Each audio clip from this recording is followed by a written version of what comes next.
त्या गुरुतत्वाशी स्वतःला कनेक्ट करणं हाच साधनेचा मुख्य उद्देश असतो. आणि म्हणून माझं प्रत्येकाला कळकळीने सांगणं असतं, येतो हिताचा कळवळा, म्हणून तुमच्यासाठी जीव तुटे तिळतिळा. काय सांगणं असतं? अरे 24 तास आपण शरीराकरता जगतो, पण निदान 24 मिनिटं तरी मी कोण आहे हे समजून घेण्यासाठी आपण खर्च केले पाहिजे. आणि त्याच्यासाठी टेक्निक आहे.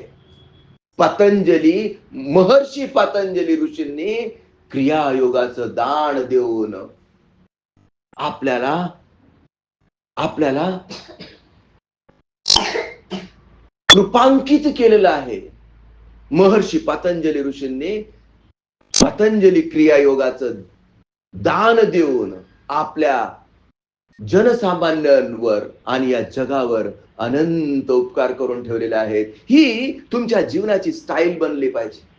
तुम्ही अशा पद्धतीने जगलं पाहिजे. जसं रोज आपण आंघोळ करतो, रोज आपण ब्रश करतो, रोज आपण केस विंचरतो, रोज आपण कपडे घालतो, रोज आपण जेवतो, अगदी तसंच रोज क्रियायोगाची साधना केली पाहिजे. का? कारण जसं शरीर स्वच्छ ठेवणं आवश्यक आहे, अगदी तसंच तुमचं